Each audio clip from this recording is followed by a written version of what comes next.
Assalamualaikum warahmatullahi wabarakatuh. Perkenalkan, nama saya Agni Isati Ramadhani. Pada kesempatan kali ini saya akan sedikit menjelaskan terkait materi perangkat keras dan sistem operasi. Yang pertama ada perangkat keras.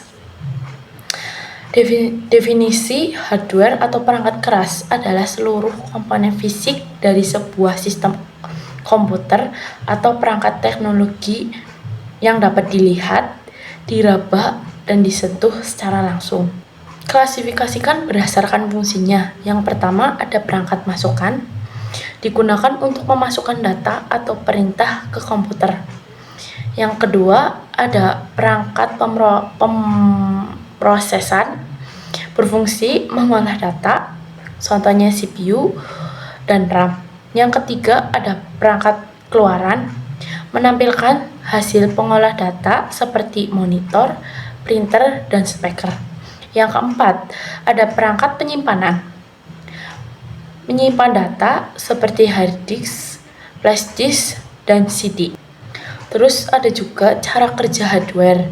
Cara kerja hardware adalah proses bagaimana setiap komponen komputer saling bekerja sama untuk mengolah data hingga menjadi informasi yang dapat digunakan pengguna.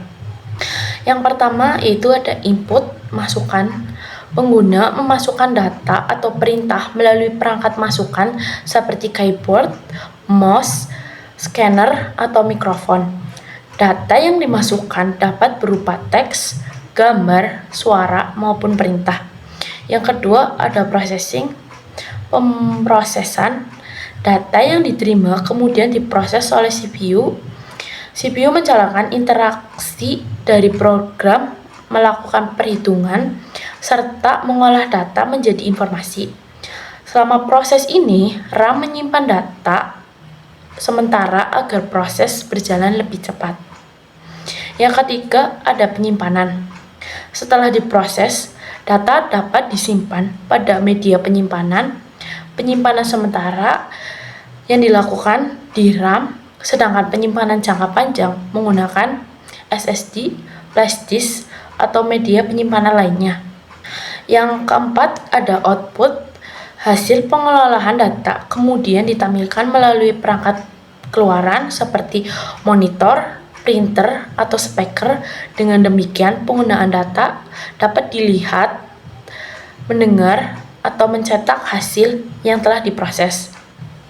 Contoh cara kerja hardware yaitu misalnya saat mengetik dokumen di Microsoft Word, mengetik menggunakan keyboard, lalu CPU akan mengelola setiap huruf yang diketik, sementara RAM menyimpan data sementara.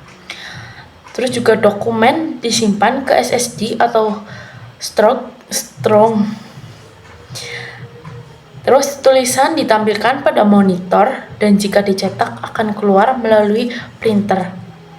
Alur kerja hardware yaitu input. Yang pertama input, processing, store, terus output.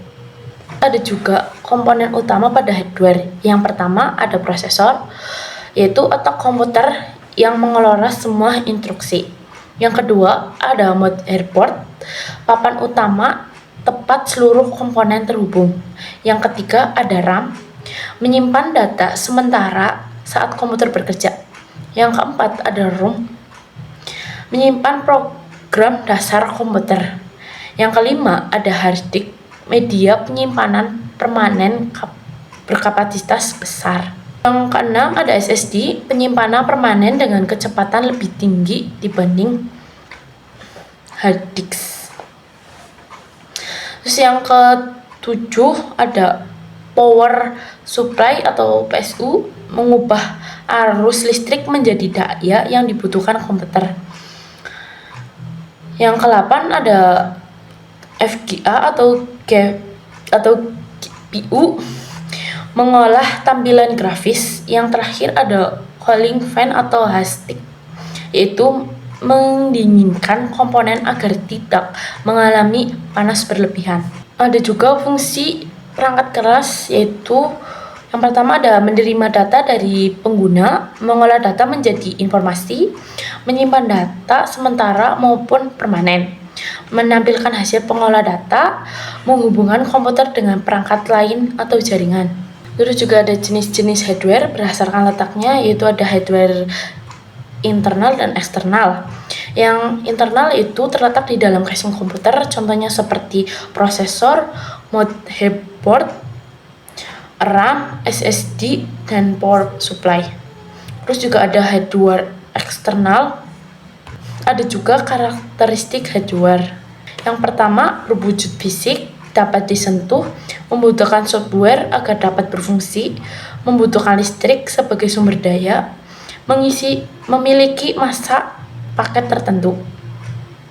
Kelebihan dan kekurangan hardware, yaitu kelebihannya mempercepat pekerjaan, mempermudah pengolahan data, menyimpan data dalam jumlah besar, mendukung komunikasi dan akses informasi. Kekurangannya ada memerlukan perawatan, dapat mengalami kerusakan, membutuhkan biaya penggantian atau perbaikan. Beberapa komponen cepat usang seiring berkembangnya teknologi. Terus ada juga sistem operasi. Apa sih sistem operasi? Sistem operasi adalah perangkat lunak utama yang mengolah seluruh sumber daya komputer, menghubungkan perangkat keras dengan perangkat lunak, serta menyediakan layanan agar pengguna dapat menjalankan aplikasi dengan mudah. Fungsi sistem operasi yaitu ada 1. Mengelola proses, mengelola memori, mengelola file dan folder, mengelola perangkat input dan output, menyediakan antarmuka pengguna, menjalankan aplikasi, menjaga keamanan sistem, mengatur jaringan dan komunikasi data. Tujuan sistem operasi yang pertama ada mempermudah pengguna dalam mengoperasikan komputer. Yang kedua, mengoptimalkan pengguna sumber daya komputer. Yang ketiga, menjamin keamanan data. Yang keempat, ada meningkatkan efisiensi kerja komputer. Yang kelima, ada menyediakan lingkungan yang stabil untuk menjalankan aplikasi. Terus komponen utama sistem operasi yaitu yang pertama ada kernel, inti sistem operasi yang mengendalikan perangkat keras. Yang kedua ada shell, antarmuka yang menerima perintah dari pengguna. Yang ketiga ada file system, mengatur penyimpan data. Yang keempat ada device driver, menghubungkan sistem operasi dengan perangkat keras. Yang kelima ada utility, program mendukung untuk pemeliharaan sistem. Ada juga cara kerja sistem operasi. Yang pertama ada komputer dinyalakan. Yang kedua BIOS atau UEFI, melakukan pemeriksaan perangkat keras. Yang ketiga ada bootloader, memuat sistem operasi ke memori. Yang keempat ada kernel, mulai bekerja mengatur CPU, memori, dan perangkat keras. Yang kelima, sistem operasi menampilkan tampilan desktop atau antarmuka. Yang keenam, pengguna menjalankan aplikasi. Yang terakhir itu sistem operasi mengatur pengguna CPU, RAM, penyimpanan, dan perangkat lain selama aplikasi berjalan. Jenis-jenis sistem operasi yaitu ada 3, berdasarkan pengguna, berdasarkan tugas, dan berdasarkan pengolah data. Yang pertama yaitu ada berdasarkan pengguna, yaitu single user, digunakan oleh satu pengguna. Terus juga ada multi user digunakan oleh banyak pengguna secara bersamaan. Sedangkan yang berdasarkan tugasnya single tasking, menjalankan satu program dalam satu waktu. Terus juga ada multitasking, menjalankan beberapa program sekaligus. Terus ada juga yang berdasarkan pengolah data. Yang pertama ada bit processing, time sharing, terus ada real time operating system, ada juga distribute operating system, ada juga network operating system. Terus ada kelebihan sistem operasi. Yang pertama ada mempermudah pengguna komputer, mengoptimalkan kinerja perangkat, menjaga keamanan data, memudahkan multitasking, terus ada juga memudahkan instalasi dan penggunaan aplikasi. Kekurangan pada sistem operasi yaitu yang pertama ada memerlukan pembaruan update secara berkala, terus dapat mengalami bug atau error. Terus ada juga sebagian sistem operasi berlisensi atau berbayar. Terus juga ada rentan terhadap virus jika tidak dilindungi.